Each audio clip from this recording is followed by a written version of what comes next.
Welcome to the Cronkite Sports Report. I'm Keon Russell. We begin with the Arizona State Sun Devils fighting to stay alive in the Big 12 race on homecoming weekend at Mountain America Stadium. Still without their two top offensive weapons, Sam Leavitt and Jordan Tyson, Arizona State leaned on its resilience in a tough conference matchup. Quarterback Jeff Sims stepped up in a big way, accounting for 288 total yards and 3 touchdowns to help secure the Sun Devils a hard-fought 25-23 victory over the Mountaineers. ASU now moves on to 8-0 in conference games in the last 2 seasons, decided by 7 points or less. ASU firmly in the Big 12 hunt still, improving their record to 7-3 on the season. We work on it a lot. I mean, Coach Dilly puts us through a lot of close game scenarios at the all fall camp. We're pretty much working on a scenario every single day. So it's not like we prepare for it. We want to beat teams pretty bad, but we're ready for it. So we're not ever flinching in those moments. So that's why you never see us waver in those moments. So we don't really worry about outside factors. All that stuff gonna be there.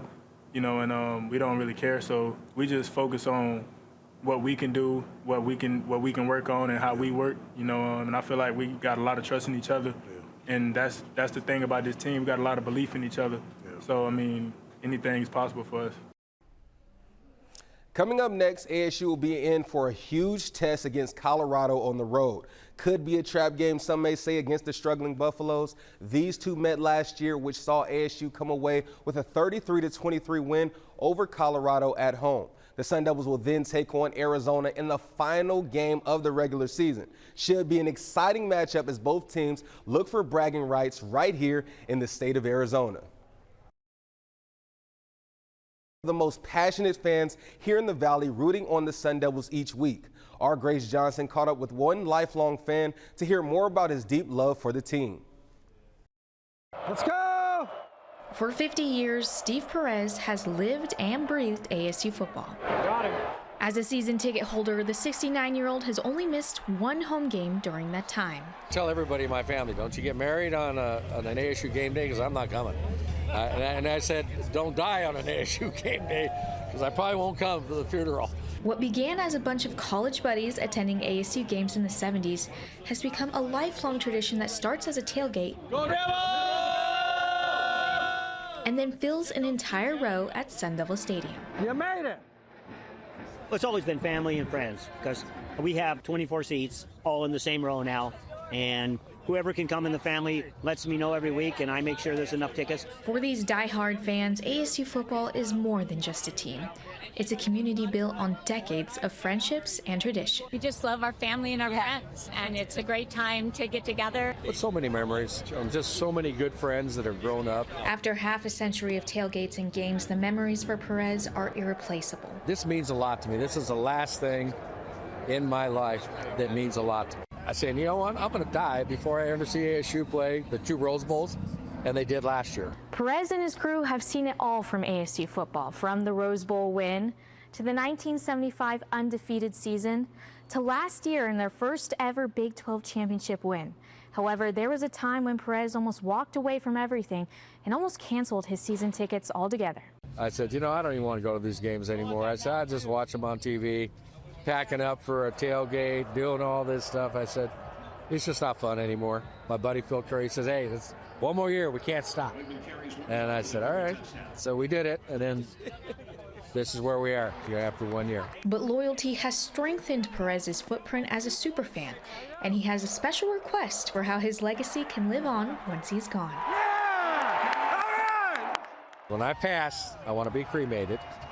And I said, when I get cremated, I want a few ashes sprinkled up at Camp Tonizano, and I want a few ashes sprinkled over here at Sun Devil Stadium. 50 years later, Perez says he and his crew will keep showing up, win or lose, as long as there's ASU football. Come on, D! In Tempe, Grace Johnson, Cronkite News. ASU sold out all 6 home games this season, and they're expecting another sellout crowd for their season finale right there at Mountain America Stadium against Arizona on Thanksgiving weekend.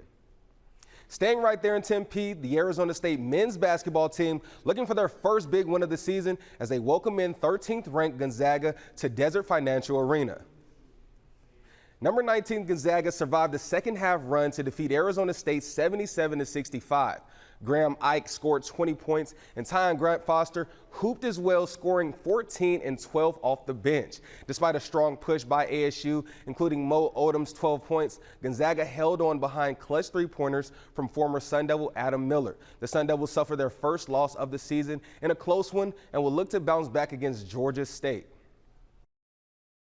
After some of the mistakes that we made, because it's just not about exterior or external things, it's us. Like, we have to play better. We have to convert our free throws. We can't have stretches on offense in the first half where we don't score for minutes against a team like this.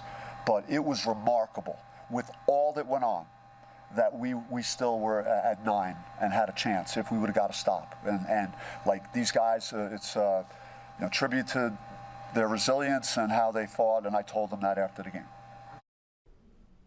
The Arizona Cardinals returned home Sunday to face NFC West rival San Francisco 49ers, but struggled early on, giving up 2 quick touchdowns. Despite turnovers and a franchise record 17 penalties, Jacoby Brissett set an NFL record with 47 completions. Ultimately, the Cardinals couldn't recover, losing 41-22 in that game. Arizona now drops to 3-7 on the season, which is dead last in the NFC West division. Well, we lost the ball 3-0, and that led to 10 points. The 3 takeaways led to 10 points, and 2 of the 3 takeaways were in scoring position, so that takes points off the board. And I don't think penalties are a winning stat, but way too many self-inflicted wounds. And, there's, I think off the top of my head, 50 yards of what I call non-negotiables that the refs don't have to do anything. It's completely on us. And then we had another, I think, 80 yards of calls, And when it's that out of balance, that was a component of the game that hurt us badly. That's it for tonight's Cronkite Sports Report. I'm Keon Russell. Thank you for joining us.